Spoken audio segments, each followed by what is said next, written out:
Hey, greetings from Michigan. I'm Tori. Welcome to the Omega Ready channel. Today we're going to be talking about food prices. So in 2022, we experienced some ugly high inflation. 2023 appears to be shaping up in the same manner, but to be fair, inflation is coming down off its recent highs. But some of us are concerned that this may only be temporary. Inflation is felt across the board with high prices for housing, vehicles, energy, and food. But of all these items, food prices have hit most of us hardest. We've even experienced shortages of some food. Things like eggs can be hard to find, lettuce, damn near impossible at times, and I've even had issues finding Pez. This leaves some of us feeling a bit anxious. I get it, I get anxious about this too. But we need to listen to that feeling because it's your senses telling you that you have reason to be worried about something. So don't ignore your senses, use them as motivation. Because worry without progress towards resolution is just a waste of energy. So this video is going to touch on three topics. Number one, we're going to review where we find ourselves currently with regards to the cost of food. Number two, we're going to talk about what we might expect for the rest of the year and even into next year. We're going to do our best to analyze the situation and make some reasonable conclusions from the data so we know how best to proceed.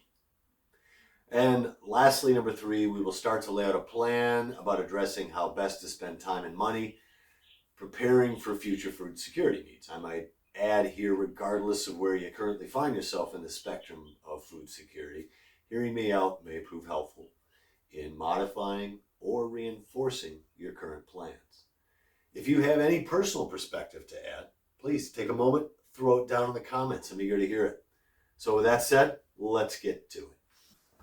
All right, so we're going to start by reviewing data on food prices. This data was obtained from the FRED website, which is the St. Louis Federal Reserve. They report on commodity prices on a dedicated schedule. If you've never used the site, it's a good place to keep an eye on prices and trends. I've attached the links in the description so you can do your own research as well, because we got to be honest here. Based on the number of subscribers on this channel, odds are you haven't even seen me before, much less know me enough to trust me. And if we're being completely transparent and you do know me, then you probably know better by now.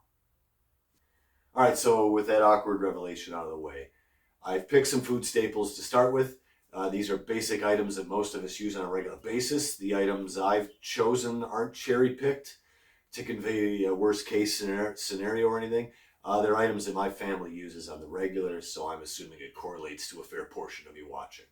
So the items are bread, eggs, flour, sugar, chicken breasts, milk, bacon, ground beef, and beans. So here is the data I'm referencing from Fred. If you need help building a chart like this, message me and I can do a brief video on how to go about it. This data that we're looking at here goes all the way back to the 80s, which is great for identifying trends over time. And as you can see on this chart, the general trend for pretty much everything here is up, with the past few years being what we would call ugly up. Some things are settling down over the last few months, but the trend is still to the high side. I've plotted all the food commodity prices I referenced earlier. On the y-axis here, we have the costs, and on the x-axis, we have the date. When I add my cursor to the chart, I can see the reference date as well as the prices on that date for the listed item. So here we're sitting on January of 2023. So yeah, I suppose just a heads up, this data comes out monthly, so it always lags the current data. So now here's the same chart, but with the cursor placed on January of 2022. With this information, we can now calculate how much these specific food items have increased over 1 year. This is typically referred to as year over year. So I've taken the data we just looked at in the chart and made a simple matrix showing the items and their costs. From the data I've calculated the year over year percentage change. So let's take a closer look at this. So wow, look at this monkey spank of a summary. Egg prices have shot up 151% year over year. Flour is up 29%. Sugar, 23%. Bread, 21%. Oh, but look, bacon. Bacon has dropped to the bargain basement price of $6.80 a pound. guessing I'm going to have to donate some blood a few times to get that bacon cheeseburger I've been dreaming about. But I suppose that's better than the kidney I'd have to sell to afford bacon when it was at its peak of $7.60 a pound. So yeah, joking aside, that's pretty ugly, and these price increases are definitely impacting everybody's bottom line. So what can we expect going forward? Will these trends continue well into 2023 and beyond? Will it continue to stay this bad? Will it get better, or will it get worse? Well, let's start by seeing what the USDA has to say about it. So we're looking at the summary findings of the Food Price Outlook, which was released on February 23rd of this year. According to the USDA, we can expect continued cost increases for the foreseeable future. Food prices are expected to grow more slowly in 2023 than in 2022, but still at above historical average rates. Food at home prices are predicted to increase 8.6%. So wow. I guess from that statement, my question here is why? What's driving the cost of food up? Let's take a look at a few specific examples, because understanding the details of the problem may help us to make some better decisions. So let's start a little deeper dive here with looking at farming as a whole. Farmers have input costs which have increased in price like everything else. Things like fuel, fertilizer, equipment, feed for animals, livestock, equipment maintenance and repair, as well as labor. In some cases, we're seeing that farmers are paying more than they did a year ago for things like labor, feed, and equipment. Fertilizer prices have dropped, though, but they are off their previous highs at the moment. Same can be said for diesel fuel. So the Omega takeaway from this farming overview on inputs is that inputs are coming down, but they are still at higher than average rates. All right, so let's touch on poultry, specifically the H5N1 bird flu situation. So egg prices are higher because of input cost issues as well, like we went over for farmers a moment ago, but it's even more impacted by the reaction to the H5N1 bird flu, which has resulted in the loss of 58 million birds in the U.S. since it started. And that's just the U.S. The rest of the world is dealing with this as well.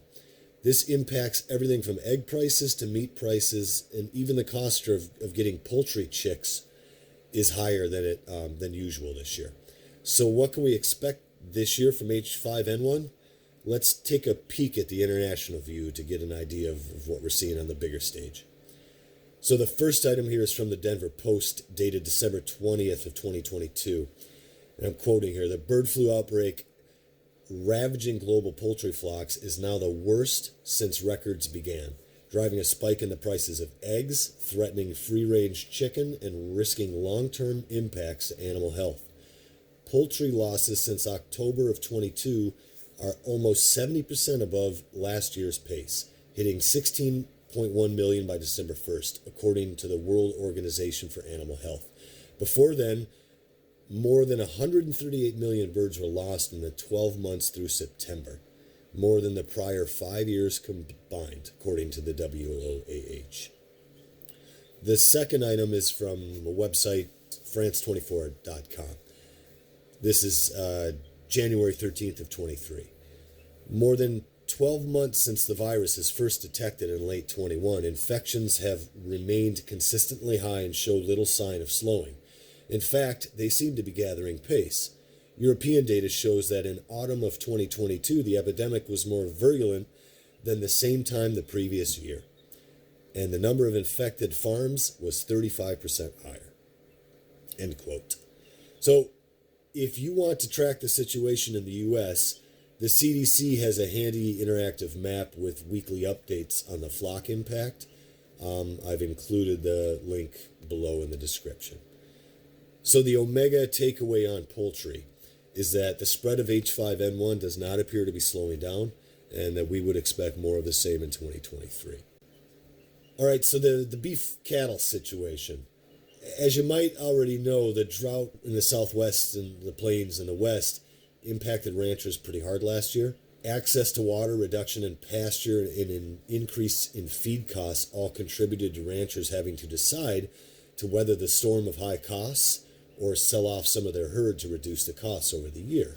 So I'm citing here an analysis issued on 2 February of this year by Grow Intelligence, which states that heightened beef demand, the U.S.'s shrinking cattle herd, and drought-related feed input cost pressures point to a tightening in U.S. beef supplies and elevated prices into 2025. A dwindling herd is signaling that the U.S. beef prices are about to return to records held through 2021, a year when wholesale beef averaged above $280 per 100 pound. Additionally, as heightened demand has increased what consumers are willing to pay for beef, supply constraints could lift prices even higher. And they reference this chart here, which you can see shows beef costs coming off of 2022 pricing and falling back in line with higher 2021 pricing, which were previous highs.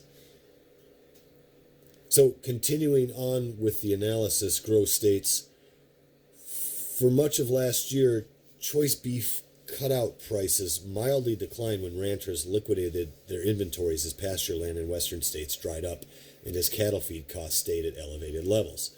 From July to December of 22, U.S. cow slaughter, which, and this is the important part, reflects female cattle raised as breeding stock, rose 7% with the same period in 2021, marking the largest cow slaughter since 2011. During 2022's second half, cow slaughter represented 12% of the total cattle slaughter, effectively liquidating the breeding herd in the same fashion as back in 2011. Back then, in response to the supply crunch, beef prices from 2011 continued to climb through 2012 into the inventory lows of 2014, a direct result of the cow herd liquidation and the reduction in calving ability that resulted. So that's interesting. And since it's so interesting, I think it deserves a little bit of perspective. When this situation occurred in 2011, a 3.9% decline in supply of beef led to a 20% price increase. 20%. Same thing in 2014, where 3.7% reduction in supply led to a 23% price increase. So can we expect a 20% hit to beef prices this year? Let's hope not, because if that holds true, you're looking at ground beef prices in the upper $5 to $6 a pound. Couldn't even imagine what a steak's going to cost. So I'm starting to guess those crickets aren't sounding like such a bad idea after all. So the Omega takeaway on this is that beef prices were lower in 2022 only because of the higher rate of early butchering used to decrease herd size because of the higher feed costs and drought pressure. Herd size is low right now, and it takes time to replenish inventory. Expect beef to go up this year and stay high into 2024. If you have freezer space, I think now sounds like a great time to fill it up with some beef. Oh, yeah, actually, hold on a second. There's one more statistic that I think is worth mentioning right now, and it is that 99% of you won't click the like or subscribe button. That just seems a travesty. So prove those arrogant statisticians wrong. Be a trendsetter and do it now. I believe in you, otherwise I wouldn't have brought this up. Thank you. So speaking of drought, here's the current U.S. drought monitor map.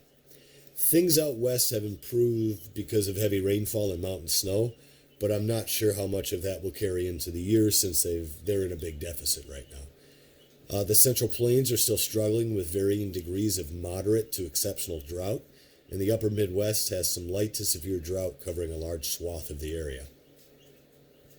Overall, we're still seeing significant drought, but it has improved in some areas over the winter months. Will this trend continue?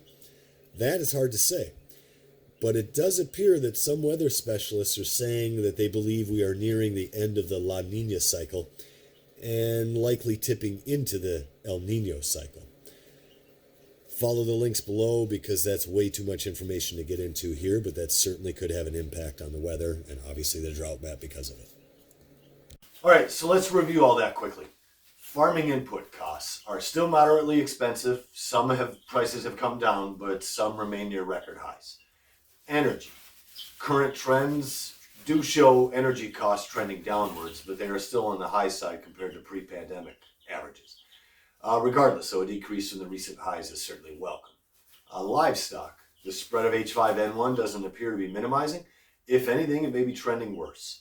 Cattle herds are low in inventory and a price spike is coming because of that. Weather is obviously hard to predict. Some forecasts are suggesting an improvement to some of the harder hit areas of the drought-ridden U.S., so that would certainly be welcome. So where does that leave us? Well, necessity being the mother of invention, it might be time to reinvent yourself and start taking control of your own food security. Whether you live in an apartment, a house in the city, a subdivision, or a large chunk of land in the country, you have options available to you to try to get ahead of things. One would be things like supplementing your food consumption by growing some of your own food. You can learn how to preserve your food by canning or having ample freezer space so that you can take advantage of current prices, like beef, for example. Load up on it now so you can freeze it. You can also get engaged with local farmers who run community-supported agriculture, which is AKA CSA. CSA programs to source local food. You could even donate some of your time to learn how these places operate, maybe even get a discount on the price that you pay if they're in need of such type of help. Lastly, and most importantly, if you haven't already started packing your pantry, you need to learn how to best prioritize your current food purchases, taking advantage of information to ensure that you are getting the best calorific bang for your buck. Because as you are likely aware, gardening takes time and there is no guarantee of success. So whether you garden or not, you should be prioritizing deepening your pantry right now. All right, so this will be the focus of our next video. It will include some great information from a fellow YouTuber that will help you whittle down the best way to spend your money on food efficiently. Right now, things are expensive, yes, but considering what we just reviewed, I believe that prices are heading north in the months to come. So you might be sadly content with today's prices compared to what I think we're going to be seeing in the near future. So down the line a little bit here, we're also looking at making some additional content about how to improve your soil, gardening with raised beds, greenhouse build we're looking into doing this year, and we're going to also continue to make videos on raising chickens and other livestock if we get the chance.